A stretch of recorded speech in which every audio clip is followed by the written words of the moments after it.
Letícia pediu para eu substituí-la hoje aqui na abertura. Confesso para vocês que é complicado, porque a Letícia é mestre demais, né? Professora didática.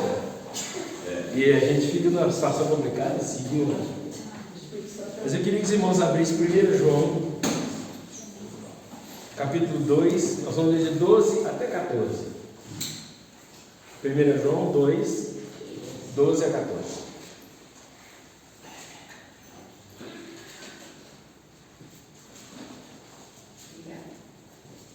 Alguém quiser ler, por favor, para a gente?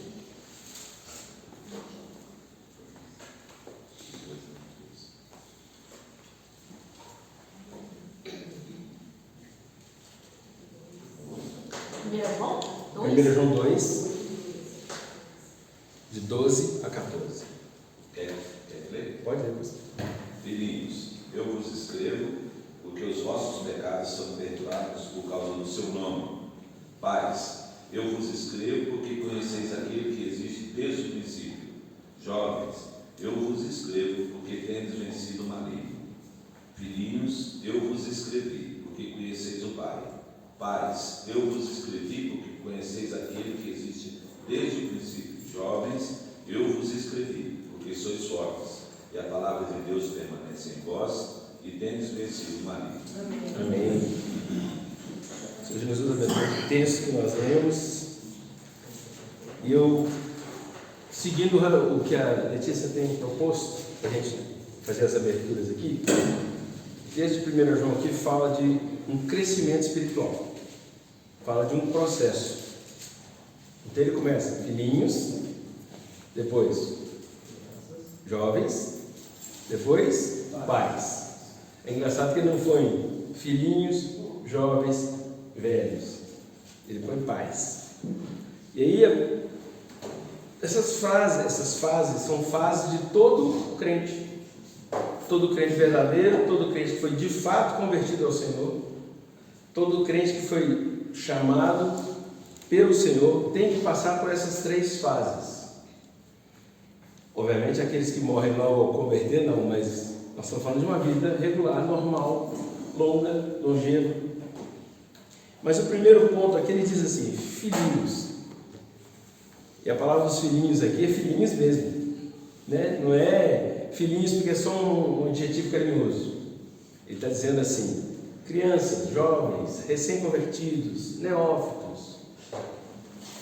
E ele diz assim, o versículo começa dizendo assim, eu vos escrevo, está falando agora.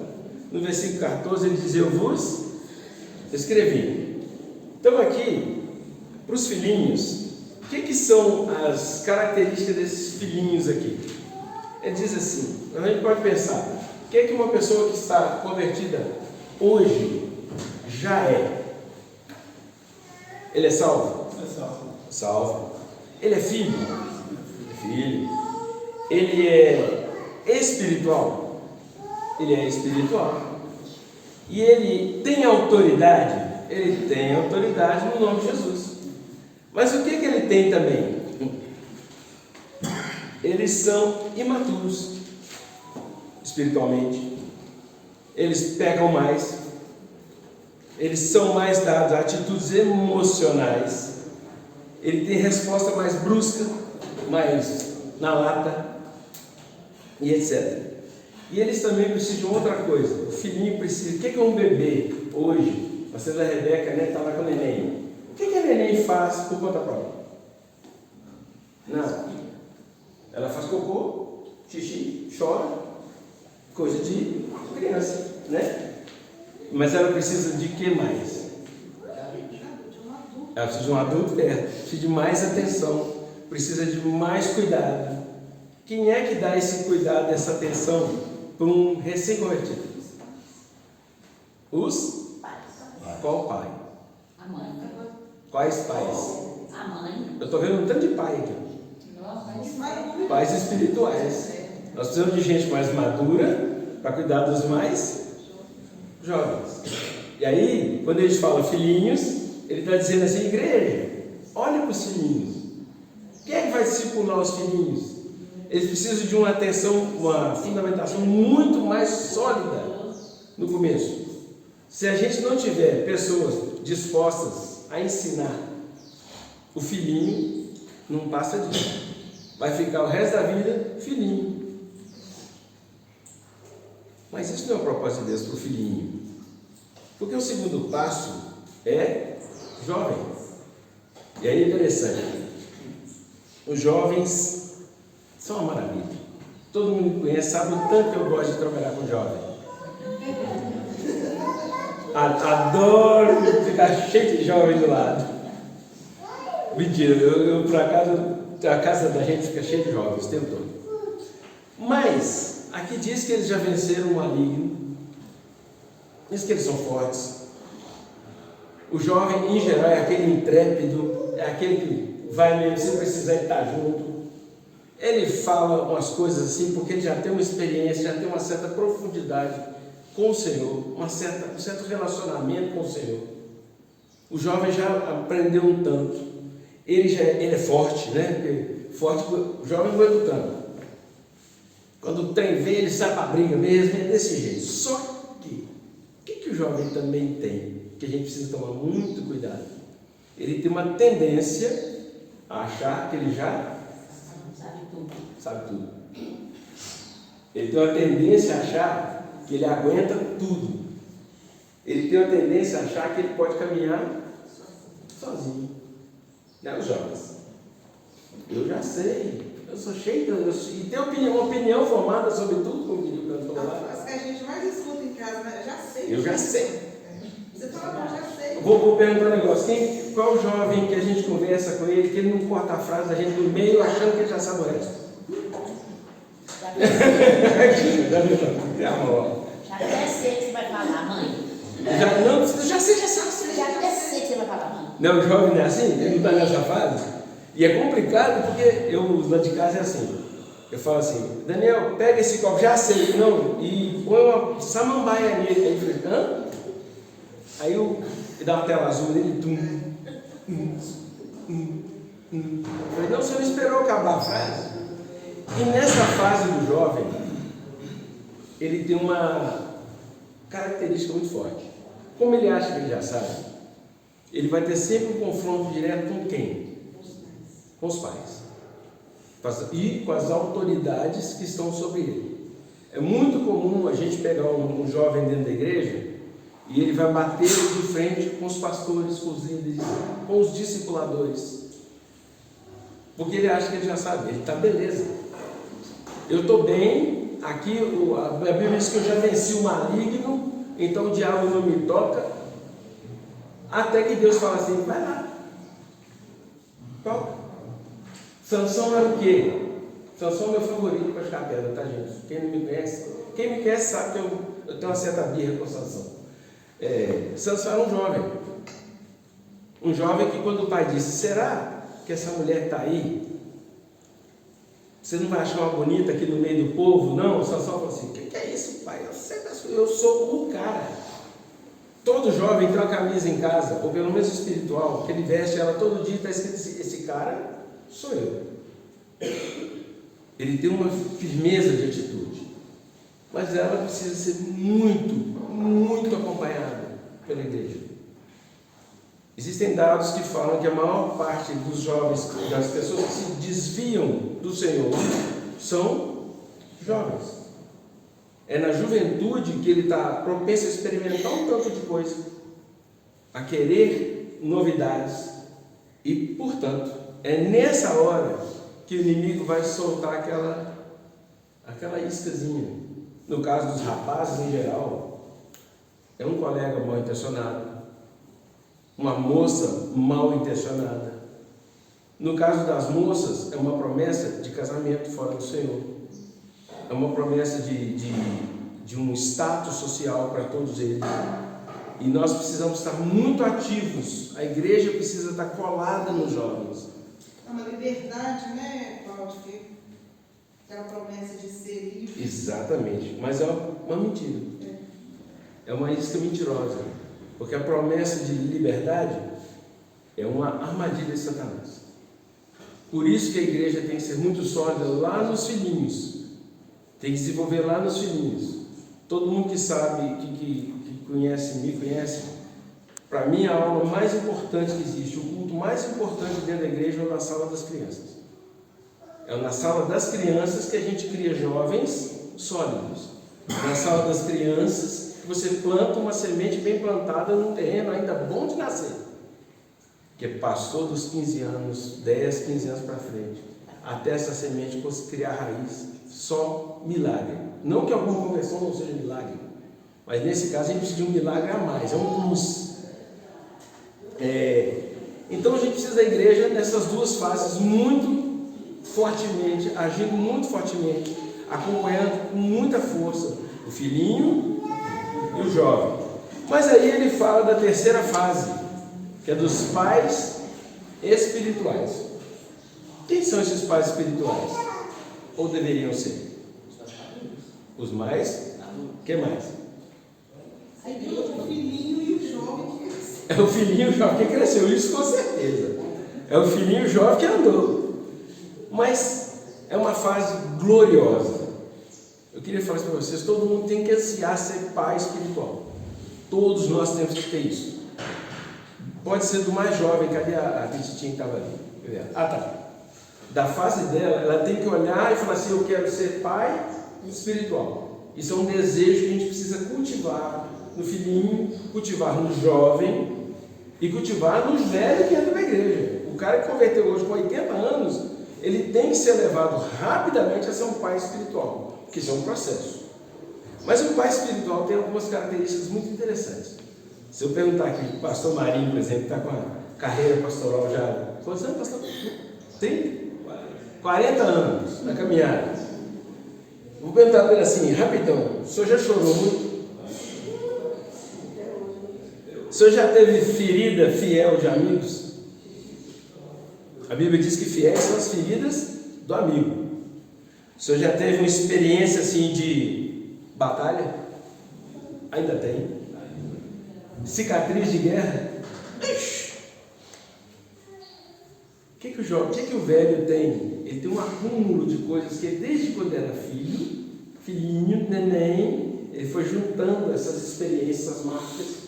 E aí quando o pastor chega para aconselhar a gente, ele chega aqui com o Pedro e fala assim, Pedro, isso que você está passando, eu já passei. Sabe a frase que o jovem mais odeia?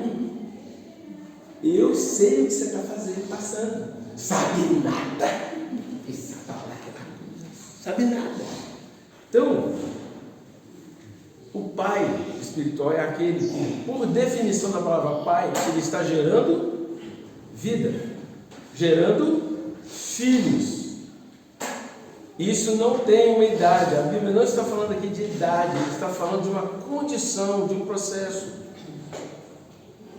Se você, e eu vou dizer assim, sem querer jogar um peso sobre os irmãos, mas se você não está gerando alguém, orando por alguém, profetizando sobre a vida de alguém, ministrando sobre a vida de alguém, você está negando a fase de ser um pai espiritual. Você está dizendo para Deus, isso não é para mim. Então Deus diz assim, quer dizer que o processo que eu estabeleci para você está errado? Será que Deus errou? Quando Ele disse que nós somos feitos para ser pais? Ou a gente que está se negando a... Não. Eu estou satisfeito em vir ao culto. Sentar lá no banco, senta, levanta, senta, levanta, senta, levanta, senta, levanta. Fala amém, canta uns cantos e vamos embora para casa, está tudo bem. Aí eu olho o meu vizinho, olho o meu parente dentro de casa e não falo assim, eu preciso gerar vida nesse parente.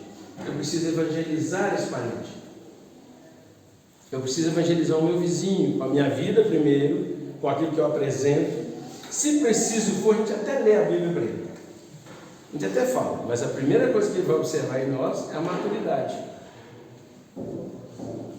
Então, os pais na Bíblia têm a função de conduzir o jovem vai conduzir o filhinho, o neném. Processos de cuidado, processos de maturidade específica que nós vamos observar esses pontos sem queimar nenhuma etapa. A gente não pode pegar um bebê, um neném espiritual, e dar para ele alguém para cuidar. A Bíblia fala que você não pode botar um cego para cuidar de outro. Eu não posso pegar hoje alguém recém-convertido e dar um casal para ele tomar conta. Eu não posso pegar um solteiro e falar assim: cuida desse casal para mim. Tem coisas de casal que o solteiro não tem que cuidar. Ok? Então, amados, que a gente não queime as nossas etapas, que a gente seja fiel às etapas do Senhor, e vamos aproveitar ao máximo cada uma delas, que cada uma delas tenha a sua beleza e o seu propósito, e que Deus nos ajude, em nome de Jesus.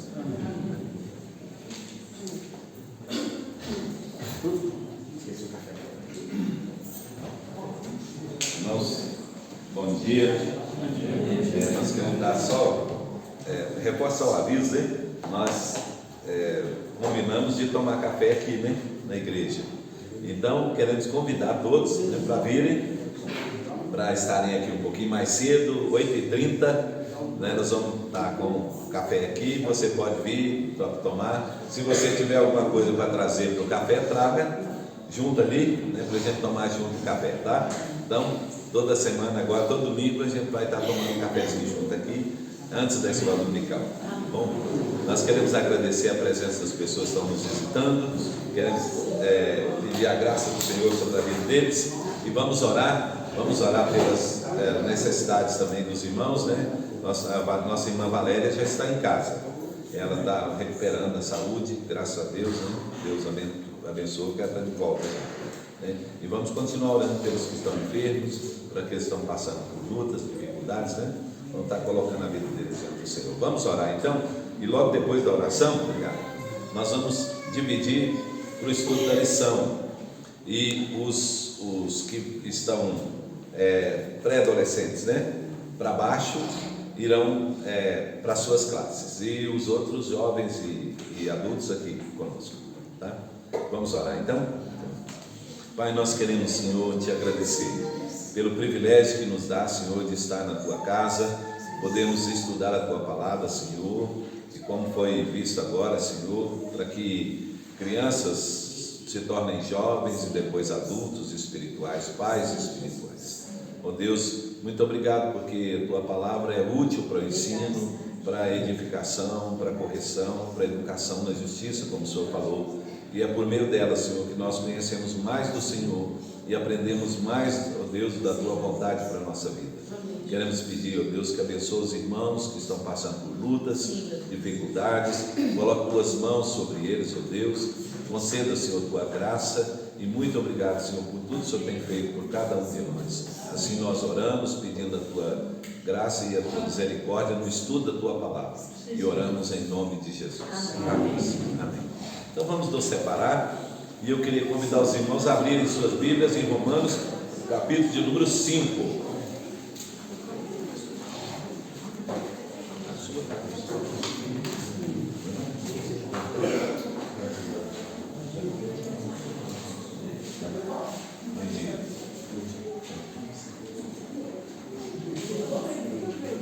Romanos, capítulo de número 5.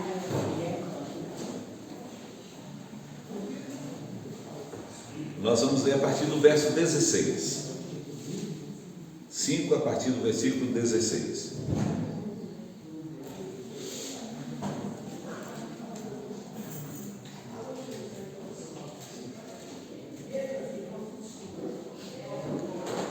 Amém?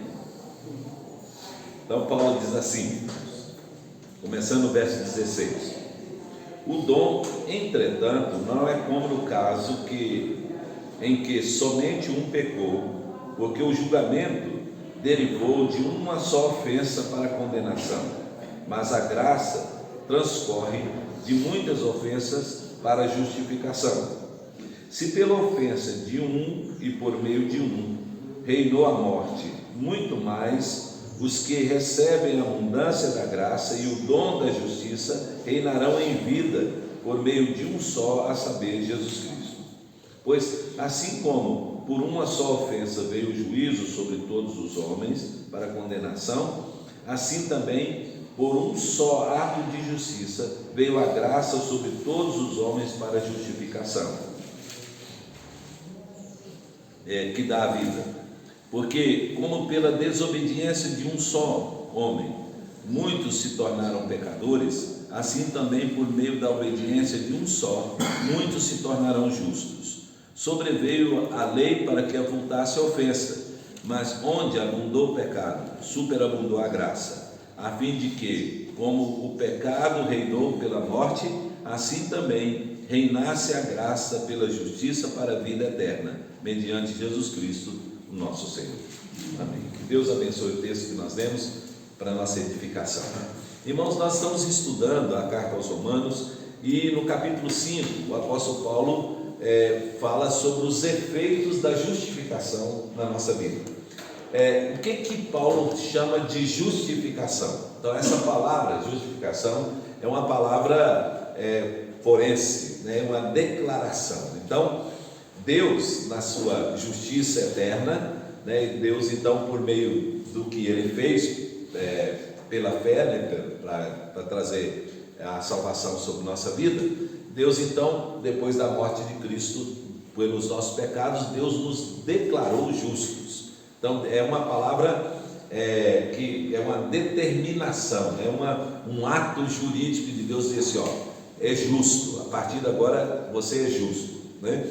Essa palavra, então, Paulo disse que ela foi aplicada lá em Abraão, quando Deus olhou lá no capítulo 15 de Gênesis, quando Abraão creu em Deus, e aí Deus disse que o fato de ele ter crido em Deus, isso lhe foi imputado para a justiça. Então Deus colocou a justiça dele em Abraão, e Abraão então, crendo, né, embora Jesus Cristo ainda não tivesse morrido historicamente, né, mas já tinha o feito na eternidade, então Deus então declarou Abraão justo, né? E isso diz o texto que foi declarado então por Deus, Deus determinou e declarou Abraão justo. Depois Paulo mostrou ainda no capítulo 4 que isso aconteceu antes da lei. Então Abraão viveu 600 anos antes de Moisés, então assim, foi muito antes que Deus declarou. E também aconteceu antes de Deus determinar a circuncisão, né, que foi lá no capítulo 17, depois, né, que Deus falou para Abraão circuncidar os filhos, né? E aí, a partir daí, todo judeu foi circuncidado como sinal da justiça, sinal da aliança que Deus havia feito com Abraão. Mas aí ele fala no capítulo 5 sobre os efeitos dessa justificação. Então, uma vez que Deus nos justificou, o que acontece conosco?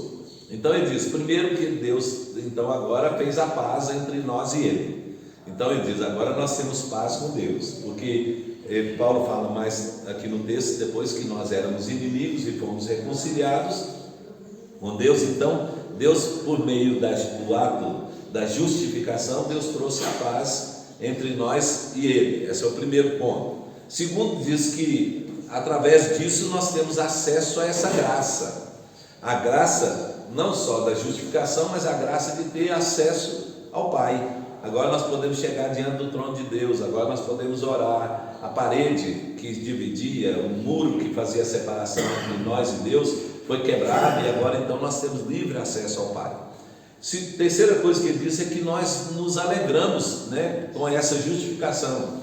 Então isso traz no nosso coração alegria, satisfação de saber que nós hoje podemos ter acesso ao Pai, que não tem nada mais impedindo o nosso relacionamento. Quarta coisa que ele fala é que nós nos alegramos também nas tribulações, nos problemas. E aí ele explica como que nós podemos nos alegrar nos problemas. Ele diz, porque a tribulação produz perseverança, a gente apega a Deus, o fato de se apegar a Deus traz para nós experiência, porque toda vez que vier problema nós vamos nos agarrar a Deus, e aí traz em nós a esperança, e a esperança que ele diz que é aquela que não decepciona, porque o amor de Deus é derramado no nosso coração por meio do seu Espírito. Então, tudo isso são efeitos da justificação, é aquilo que a justificação traz para a nossa vida. Aí Paulo então vai mostrar agora por que Deus precisou fazer isso, por que Deus precisou nos justificar. Por que que ele precisou declarar que nós agora somos perdoados e justificados diante de Deus? Aí ele mostra a condição que todos nós estávamos. Ele mostra o pecado de Adão e diz assim, que Adão pecou, e pelo fato de Adão ter pecado, ele era representante da raça, então todos os homens se tornaram pecadores, né? Então, e aí nós fizemos a diferença aqui entre pecado e pecados, lembra? Então, pecado é a natureza, aquilo que leva o homem a cometer pecados, atos pecaminosos. Então, com Adão, o que nós herdamos de Adão foi a natureza e não os seus pecados, certo? Adão pecou depois que desobedeceu a Deus comendo do fruto. Então, o pecado que trouxe a natureza pecaminosa para nós foi o pecado, o primeiro pecado, o pecado da desobediência. Quando Adão desobedeceu a Deus comendo da árvore do conhecimento do bem e do mal. Então Deus disse que se ele comesse ele ia morrer. Então a morte espiritual passou para todos os homens, porque Adão pecou, e esse pecado de Adão trouxe a principal consequência, foi a morte espiritual. Então a partir daí todo homem tornou-se pecador, todo homem. E por ter se tornado pecador, todo homem comete atos pecaminosos, então comete pecados. Tranquilo, né? Isso aí nós vimos, né? Então veja, o homem peca por quê? Porque ele é pecador, e não é pecador porque peca, né? Então, um homem não é mentiroso porque contou mentira, é o contrário, né? É o contrário. O homem é mentiroso, por isso ele conta mentira, né? Não é porque que ele contou uma mentira que ele se tornou mentiroso, né? Então, vamos pensar, se Adão, né, vamos imaginar, se Adão tivesse morrido antes de gerar filhos, então, veja, nenhum filho teria nascido, não é? Então, por isso que Caim e Abel nasceram depois do pecado, né? Então, por nascer após o pecado, eles já nasceram com a natureza de Adão. Então, lembra que nós citamos Gênesis 5, quando fala sobre a geração dos filhos de Adão?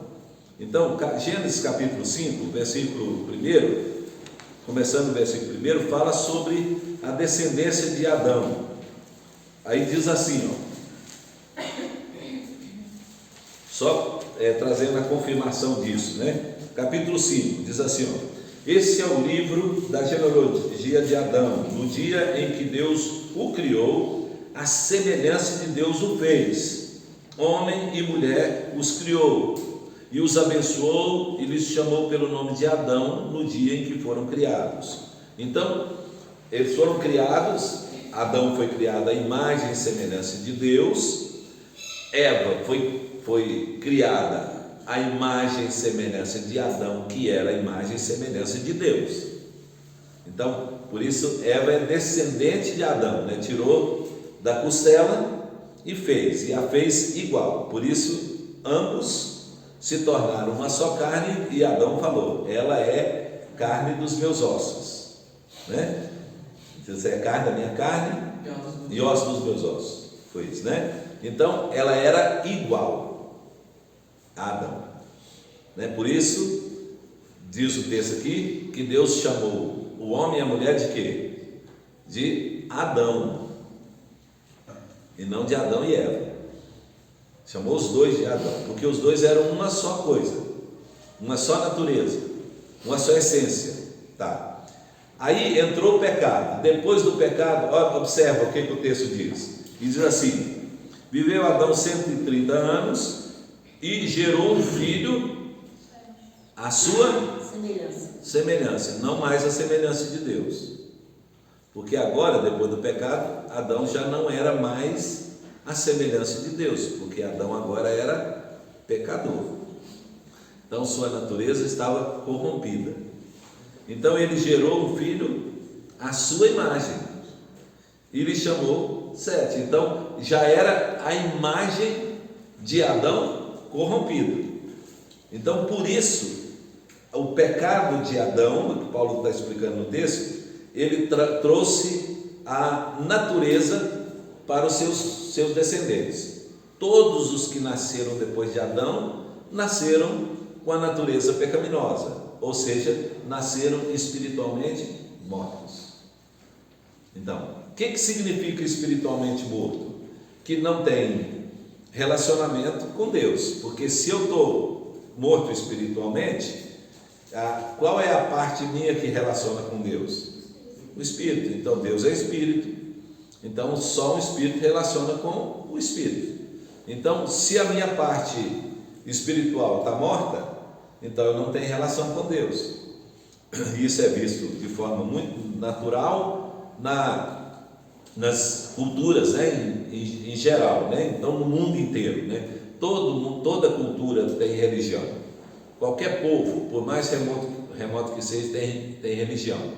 Porém, adoram outro ser que não é Deus, né? Lembra de Paulo em Atenas? Tinha vários deuses, altares para vários deuses, né? E tinha um Deus lá que era o Deus. Ele falou: esse Deus que vocês adoram sem conhecer, né? É esse que eu vos apresento. Então, só pode conhecer Deus quem nasce de novo, né? Por isso que quando Jesus conversa com Nicodemos, Jesus diz para ele assim: se não nascer de novo, não pode ver o reino de Deus. Então, quem não nasce de novo não pode ter relacionamento com Deus. Então, por isso que tem que haver novo nascimento. Então, é a condição para que a pessoa possa manter uma relação com Deus, relacionamento com Deus. E a fé, ela é descrita na Bíblia justamente como essa relação. Então, a fé é para relação. A fé não é para crença, né? Crença é diferente de fé, né? Acreditar, ter crença, todo mundo pode ter, mas fé só tem aquele que nasceu de novo, aquele que tem uma nova vida, né? Porque tem relação, e a fé é sempre para a relação com Deus. Tranquilo aí? Tem pergunta? Podemos seguir. Tranquilo? Tá, então esse pecado que foi transferido para a descendência de Adão, trouxe sobre todo ser humano a condição de pecar, cometer pecados. Então, duas coisas: um só ato, Paulo está falando aqui, um só ato de justiça, de pecado, transformou todos os homens em pecadores. E aí, a partir do versículo 12, o que Paulo vai desenvolver aqui é um contraste entre o pecado de Adão e a justiça de Cristo. Aí ele pega aqui todas as consequências. Primeiro, entrou um pecado no mundo, transformou todos em pecadores. O mundo, com o ato de justiça de Cristo, transformou muitos em justos. Então, pecadores e justiça. Um pecado só trouxe a morte. Um ato de Cristo na cruz trouxe a vida, né? Um pecado só fez com que a morte reinasse no mundo inteiro. Um ato de Cristo só trouxe a vida e o fato de reinarmos com Cristo, né?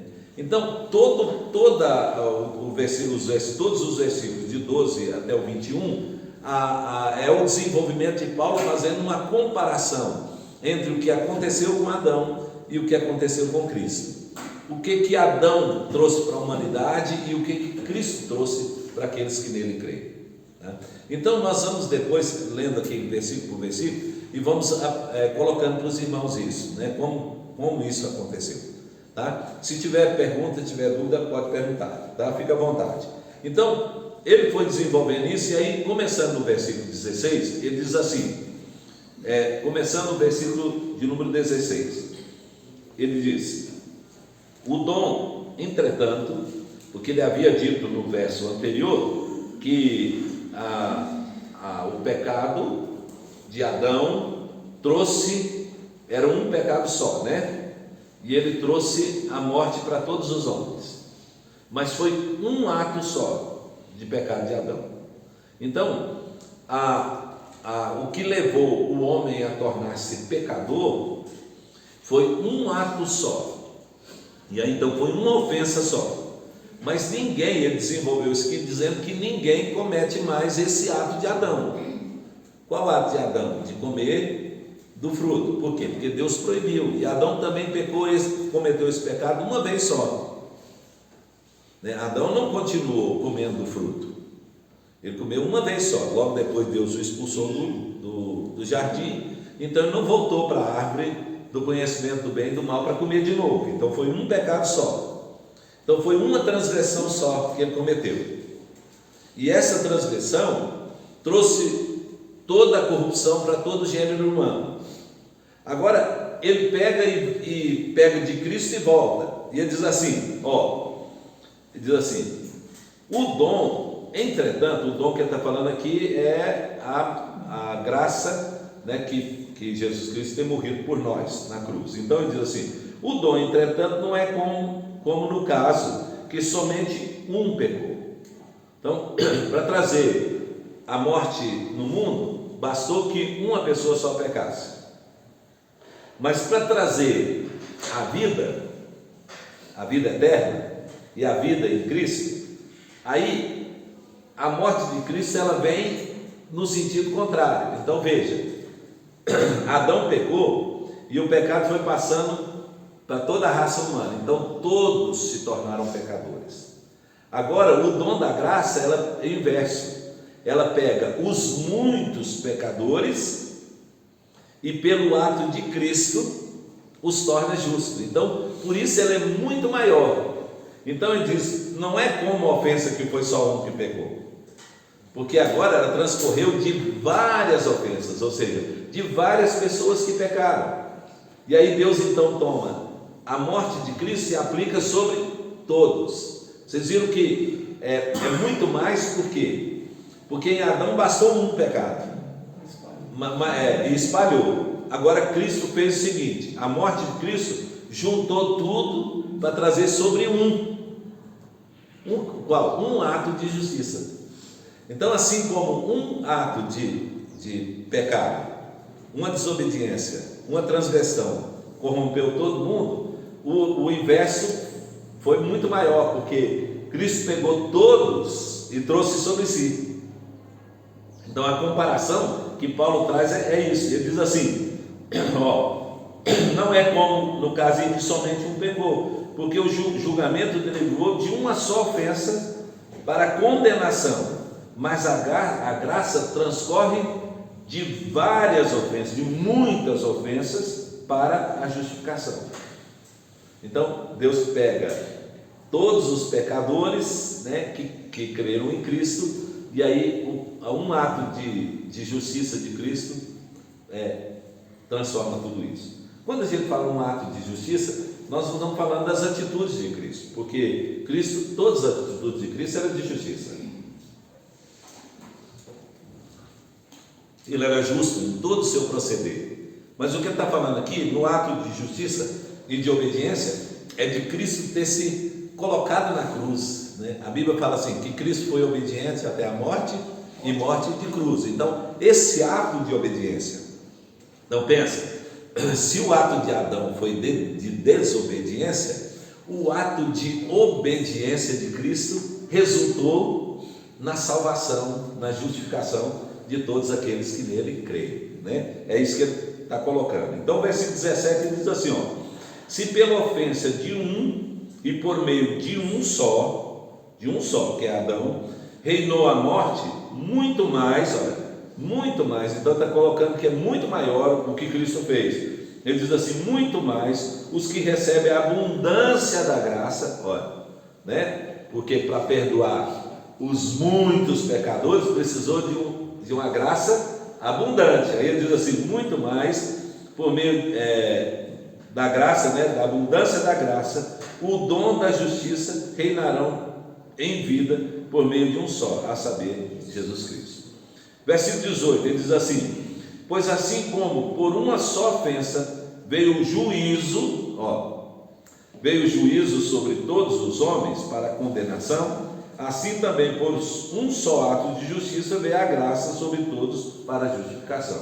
Então veja, um ato de desobediência de Adão trouxe o juízo sobre quem?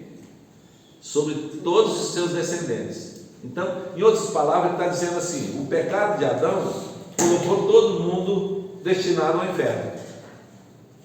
Só um ato de desobediência, porque como foi de representação e foi de geração, por geração, então todos os que nasceram depois de Adão, eles nasceram condenados, condenados à morte eterna. E aí ele está falando agora que com Cristo, da mesma maneira, um só ato de Jesus, de obediência de Jesus, que foi sua morte na cruz, então trouxe a salvação, sobre todos, e que ele fala aqui, trouxe a justiça, um só ato de justiça veio sobre todos os homens para a justificação, e ele diz assim, que dá a vida. A justificação dá a vida eterna. Então aqueles que nele creem são justificados. Ele está explicando aquilo que ele tinha falado por meio de Adão. Agora olha o verso 19, ele continua o raciocínio, ele diz assim: porque como pela desobediência de um só homem muitos se tornaram pecadores, assim também por meio da obediência de um só muitos se tornarão justos. Veja, Paulo não está dizendo aqui que todos se tornarão justos. Ele disse assim: muitos se tornarão justos. Então, a ideia é, o pecado de Adão fez com que todos se corrompessem, mas o ato de justiça de Cristo transforma muitos. Não todos, porque se fosse todos seriam salvos, e a gente sabe que nem todos serão salvos. A Bíblia é clara nisso, explica isso, Aí continua, olha, também por meio da obediência de um só, muitos se tornarão justos. Aí ele continua, versículo 20: sobreveio a lei para que avultasse a ofensa, mas onde abundou o pecado, superabundou a graça. Então, como que veio a lei para que avultasse a ofensa? É interessante, a gente pensa que a lei foi dada, muitas vezes a gente acha isso, que a lei foi dada para que o homem obedecesse e com isso ele conseguisse salvar a si mesmo. Não, esse não foi o propósito da lei. Deus nunca pensou na lei com esse propósito, mesmo porque ele explicou aqui no texto anterior que antes da lei já havia pecado, Então havia pecado, havia morte no mundo, e a morte era a evidência de que havia pecado. Então as pessoas que morreram, e aí basta olhar, vamos pensar no juízo. Então vamos imaginar, antes da lei, vamos imaginar alguns juízos antes da lei. Dilúvio, aplicou o juízo sobre quê? Sobre quem? Sobre pecadores. Então os que morreram na época de Noé morreram porque eram pecadores. Então havia pecado no mundo? Havia. Então não foi a lei que determinou o pecado, A lei só mostrou o pecado, revelou o pecado, mas já havia pecado no mundo. Então, tanto que havia juízo, Depois vem Sodoma e Gomorra. Por que as duas cidades foram destruídas? Por causa de pecado. Então já havia juízo no mundo, Depois vamos seguir mais para frente, O Egito, lá na libertação do povo de Deus no Egito. Tanta morte que teve lá, não é? E aí, por que teve aquele tanto de morte? Por causa do pecado. Então o juízo já estava no mundo antes da lei.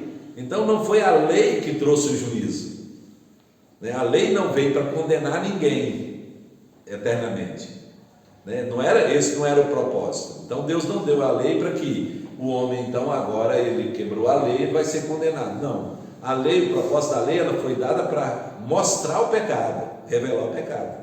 Então a pessoa, aí Paulo lá na frente fala, eu não saberia que matar era pecado se a lei não dissesse não matarás, né? Então a lei revelou que matar é pecado, mas internamente eu já sabia que matar era pecado. Eu não precisava de uma lei para dizer que era pecado matar, para eu saber que era pecado matar, né? Não é isso que Paulo está dizendo. A lei mostrou, revelou o pecado. Então quando a lei veio, o que a lei fez? Ela aumentou a ofensa, porque as pessoas que antes cometiam pecados, num certo sentido, eu vou pôr isso entre aspas, inconsciente, sem saber que era pecado, né? Quando a lei veio, a lei revelou que era pecado. Então o que ela fez? Ela aumentou a ofensa. É isso que Paulo está dizendo aqui no verso 20. Quer ver? Olha aí o verso 20, ele diz assim, ó: sobreveio a lei para que avultasse a ofensa, então para que aumentasse a ofensa. Então as pessoas que antes não sabiam que era pecado, a lei veio e aí já sabe. Então o que aconteceu com ele? Aumentou, aí cresceu o número, né, de ofensas. Pedro? Todo ser humano tem uma tendência a saber o que é certo e o que é errado. Isso, toda cultura tem. Sim. Isso. Então, uma pessoa que não conhece, vamos pegar uma pessoa que nunca conheceu o Senhor, mas tinha o que é certo e errado, ela vai ser salva pelo qual? Que sabe. Nunca conheceu Então, o Senhor, mas sabe que pois é, Paulo falou isso no início de Romanos, que ele será julgado por uma lei que tem dentro dele mesmo, gentil. Essa condição que você falou, de que sabe o que é certo e errado. Por exemplo, tem culturas, gente, que a pessoa ter mais de uma mulher não é pecado. Não é errado, digo, não é errado, né? Não é verdade? Não tem culturas assim? Tem, às vezes a pessoa casa com várias mulheres, não é? E aí não é errado. Como é que depois passou a saber que essa pessoa dessa cultura vai saber que isso é errado? Quando ele tiver contato com a lei de Deus, que diz que isso é adultério, não é? E aí a lei diz: não adulterarás. Então, mas ele não sabia, fazia parte de uma cultura que não considerava aquilo como pecado. Por quê? Porque não tinha lei. Aí quando ele teve o contato com a lei de Deus, que disse que isso é pecado, então o que a lei fez para ele? Revelou: ó, isso que você está fazendo é pecado. Então aumentou, vamos supor, ele estava vivendo de forma tão despreocupada, achando que aquilo não tinha problema nenhum. Mas aí quando veio a lei, mostrou que ele era pecador.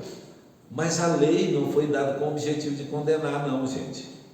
Não quer dizer que pelo fato deles não saber que era pecado e depois ficar sabendo que era pecado, que ele foi condenado só quando ele ficou sabendo que era pecado.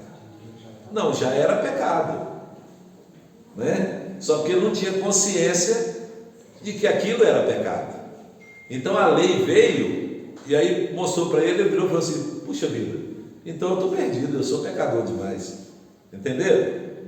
Porque como ele não conhecia nada da lei, ele achava que ele estava bom, que ele cometia um certo número de pecados, mas era pequeno o número de pecados. Quando a lei veio e mostrou tudo que é pecado, aí então ele virou e falou assim: puxa, eu estou perdido mesmo. Está mesmo perdido. Aí então vem a graça. Aí o que a graça faz?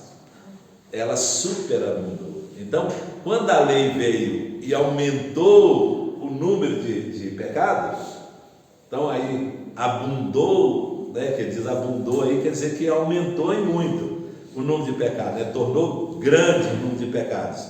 Aí ele diz: a graça veio e superabundou, ou seja, foi maior do que esse número de pecados, porque a graça veio como suficiente para perdoar todos esses pecados. Então, tanto daqueles que pecavam sem saber que era pecado, como também desses agora que tem a lei, que sabe que é pecado. Então, não importa a quantidade, né? Aí às vezes a gente usa isso aí para falar assim de uma pessoa que comete menos e uma pessoa que comete mais pecado, né? Aí a gente vê uma pessoa assim muito perdida, entre aspas, o que ele está dizendo, né? A gente vira e fala assim, fulano é pecador demais, né? Aí o outro diz assim, não, mas onde abundou o pecado, superabundou a graça, né? Não quer dizer o seguinte, que tem pessoa que é menos pecador do que outro, né? Não, todos nós somos pecadores. O que nos condena não é o fato do número de pecados que nós cometemos, mas o que nos condena é o fato de sermos pecadores. Não importa, se a pessoa cometeu um pecado, ele é pecador. Por isso que Tiago diz assim, lá Tiago, né? Diz lá no texto, se você observa toda a lei, mas quebra um só ponto, você se tornou culpado de todos. Então, um pecado é suficiente para fazer a gente pecador. Uma pessoa roubar 1 centavo, ele é ladrão. Se ele roubar 1 milhão, então não é a quantidade de pecado que torna a pessoa pecadora, é o fato dele ser pecador, né, que ele comete os pecados. Amém. Eu estou querendo entender o seguinte, aí superou o pecado, a pessoa não, esse tanto de mulher não está certo, é pecado. Tá, entendeu que é pecado? Vou parar com isso. Então, eu entendo assim, então não vai cometer aquele mesmo pecado de novo, é isso mesmo? Convertido, né? Convertido. Isso. Aí eu fazia isso, eu cometi, tudo é pecado. Eu falo, mano, a gente não tem como sair do pecado. Isso. A gente não existe, não tem como, né? Por mais que nós se santificasse, não tem jeito. Mas a atitude que a gente comete, depois que a gente converte, a gente não pode continuar cometendo. Certinho. Eu tenho um exemplo desse aí, bom para a gente. Lá na ilha de Marajó, tinha um senhor lá na ilha de Marajó que ele era casado com 10 irmãs. Então, ele foi casou primeiro com a mais velha, né? Aí depois casou com a outra mais abaixo dela, e casou com as 10. E vivia maritalmente com as 10 mulheres, né? Aí ele se converteu. E aí ele pegou e falou que queria se transformar lá, tornar, né, evangelista lá no lugar onde estava. E aí, quem estava fazendo o trabalho lá era a 8ª igreja aqui de Belo Horizonte. Aí, de repente, conheceram um homem, conheceu que ele estava casado com as 10 mulheres. Aí eles falaram assim, e agora? Como é que nós vamos fazer? Né? Aí virou e ele falou, o que eu faço agora? Era mais fácil ele abandonar as outras, né? Ficar com uma só. E aí ele ia escolher quem é que ele ia ficar, né? E aí, surpreendentemente, ele aceitou a ideia do pastor que estava aconselhando ele lá, discipulando ele, né? Falou assim, qual que é o seu casamento mesmo de verdade? Aí ele virou e falou assim, a primeira. Ele falou, então tá, então ela é sua esposa. E as outras? Bom, as outras, elas não serão mais sua esposa, mas você vai sustentar todas elas, né? E aí ele aceitou. Então passou a viver com uma só, né? Mas sustentou as outras todas as outras irmãs. Então ele se converteu. Porque isso não é fácil. Para quem está nessa vida torta assim. Mas é isso que a graça faz, né? E é isso que Paulo está dizendo. Quer dizer, um ato de justiça só de Cristo pegou todos os pecados da humanidade, né, e trouxe na cruz. E ele, morrendo ali na cruz, ele justificou todos aqueles que creram nele. Então, gente, vamos pensar. Jesus morreu, não foi pelos nossos pecados passados só. Jesus morreu pelos nossos pecados do passado, do presente e do futuro. Porque agora nós somos justificados diante de Deus. Deus nos tornou justos. Então, olha, versículo de novo, versículo 20, ele diz assim, sobreveio a lei para que avultasse a ofensa. Então, aumentou o número de pecados. Ele diz assim, mas onde abundou o pecado, onde foi aumentado o número de pecados, superabundou a graça. Para quê? Ele diz, a fim de que, como o pecado reinou para a morte, quer dizer, né, pelo pecado de Adão, todos estavam destinados à morte, assim também reinasse a graça pela justiça para a vida eterna. Qual que é essa justiça para a vida eterna? A de Cristo, né? Por isso ele diz, mediante Jesus Cristo, o nosso Senhor. Então, Deus toma a justiça de Cristo, aplica sobre nós, perdoa todos os nossos pecados, e a partir de agora Deus nos vê como justificados diante dele. Pergunta aí, irmãos. Essa condição do cristão é justificado, mas a gente pensa em qual o critério de Deus para nós. Porque, sabendo que ele é pecador, ele pede perdão. O senhor está falando depois de crente. Então, ele já tem uma missão. Sim. De evangelizar, relacionar. Aí a gente fica pensando, Deus, na sua sabedoria, sabe da nossa condição. O que ele deseja de nós nessa situação? Tá, vamos lá, senhor Jonas, quer ver? Quando Deus nos escolheu em Cristo, a Bíblia diz que Deus nos escolheu para quê? Lembra lá em Efésios, nós estudamos? Para louvor da sua glória. Antes, para sermos Santos. irrepreensíveis. Louvor da sua glória, outra coisa, gente, o louvor da glória de Deus só aconteceu, da nossa salvação, só aconteceu depois que Cristo morreu e ressuscitou. Na escolha ainda estava no processo. Então, só transformou no louvor e glória do Senhor após aquilo que Cristo fez para a nossa salvação. Então, precisou todo o processo acontecer para que transformasse no louvor da sua glória. Então, primeiro Deus nos escolheu em Cristo para sermos Santos e irrepreensíveis perante Ele. Então, veja, quem não preocupa em viver vida santa, crente que não preocupa em viver vida santa, está declarando ou está colocando sob suspeita se é mesmo escolhido em Cristo. Porque o escolhido não vive pecando. E aí João fala sobre isso, né? Aquele que é nascido de Deus não vive pecando. Então, há um propósito.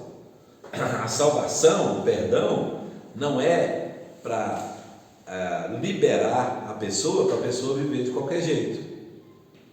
Então, o fato de Cristo ter morrido por nós na cruz, ter perdoado os nossos pecados, não concede licença para a gente viver de qualquer forma. deliberado. Por quê? Porque ele morreu por nós para que nós nos tornássemos santos.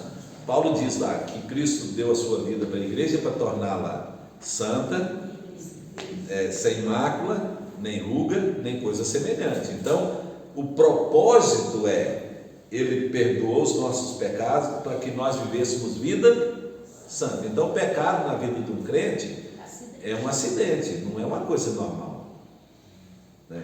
Se é uma coisa normal, então está dizendo assim, que ele não entendeu o propósito, ou talvez ele ainda não é crente, né? E aí pode acontecer, gente. Tem muita gente que pode estar na igreja e não ser convertido ainda, não é? Tem muita gente. Então, quais são as evidências de uma conversão, né?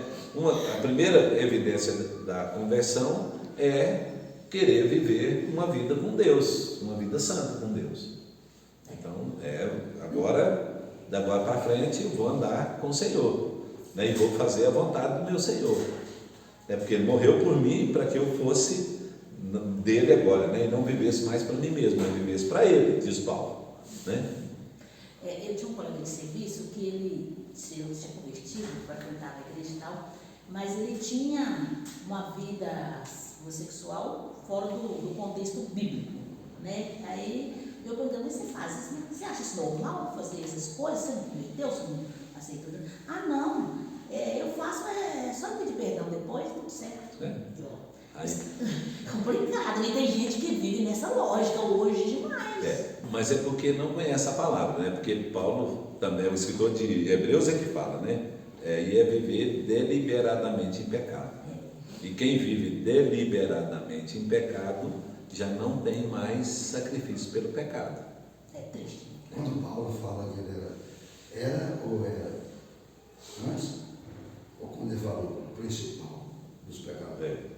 Ele está querendo dizer que aí não é no sentido de fazer mais pecado que os outros. Porque ele Porque ensina o contrário. ele olhou para o passado dele, e ele fala, né? Ele fala depois lá que ele não merecia porque ele foi perseguidor e blasfemo. Então ele está olhando pela história dele, né? Sim. Aí diz, eu sou o principal. Quer dizer, se Deus me salvou, que era o pior, né, de todos, Deus pode salvar você, né, também, da mesma forma, não é? Só que essa caminhada nossa exige mais de nós. Né? Só que... Agora é uma coisa, seu João, tão interessante assim, porque a gente às vezes entende a vida cristã como um processo que é gradativo? Não, independente. Tipo assim, Jesus já fez por mim, então agora eu dou conta. Pode deixar que eu dou conta agora. Eu vou fazer. E não é, gente, né? Então assim, todo tempo a gente tem que olhar para o pecado como uma luta. É a luta entre carne e sangue, né? Então a carne o tempo inteiro vai estar agindo sobre nós para levar a gente a fazer aquilo que não é a vontade do Senhor. Então, como é que nós vencemos o pecado? Ele vai falar no capítulo 6 depois, aqui de Romanos, né? A próxima aula nós vamos falar sobre isso. Nós vencemos o pecado a partir do momento que nós temos consciência, né, de que Jesus morreu por nós, deu sua vida por nós, que eu agora preciso viver uma vida que honra e glorifica a Jesus e que eu dependo da graça de Deus para eu poder viver. Porque Paulo diz assim, se alguém pensa estar em pé, veja que não caia, né? Ele já nem disse assim, se alguém está em pé, né? Porque às vezes a pessoa está achando que está, né? E já está na bica para cair, né? Então já está quase deitado, né? Então assim, é uma luta, irmãos, e os irmãos sabem disso, né? Os irmãos que têm procurado viver uma vida santa, né, que glorifica a Deus, sabem que é uma luta. Por isso não é mérito nosso, irmãos. Nenhuma vitória que nós temos sobre o pecado é mérito nosso. É a dependência da graça de Deus que faz isso. Porque se fosse mérito nosso, então a gente teria arrogância, né? E quando o irmão julga o outro, ele está justamente lançando mão disso.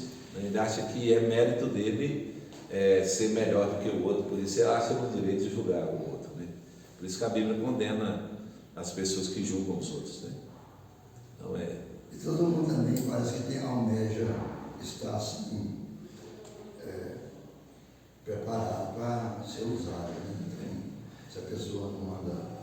E tem uma coisa muito bacana, Sr. James, é que ninguém está pronto em todas as áreas, né? Isso é muito legal. Então isso nos nivela totalmente, né? Então, se tivesse alguém que estivesse pronto em todas as áreas da vida, então ele poderia ser considerado mais justo do que os outros, né? Perfeito. Mas ninguém é mais justo do que os outros, do que o outro, porque nós só somos justos por causa da graça, né? Então não é mérito nosso. E aí, como a gente não está pronto em todas as áreas, isso quer dizer que naquela área ali eu posso já ter vencido, mas tem uma área na minha vida que ainda não. Tem sempre uma coisa bem E aí nós ficamos juntos, né? Aí nós estamos juntos, né? Porque às vezes já venceu, né, uma área na vida, e aí ele pode achar que pelo fato de ter vencido uma área na vida, ele é maior do que o outro, né? E nós vamos vencendo cada área da nossa vida, né, irmãos? Que vê, por exemplo, nós não quebramos o primeiro mandamento que diz assim, não farás para ti imagem de escultura. Ninguém faz imagem de escultura aqui, faz? Não, ninguém faz. Mas tem o segundo mandamento, né?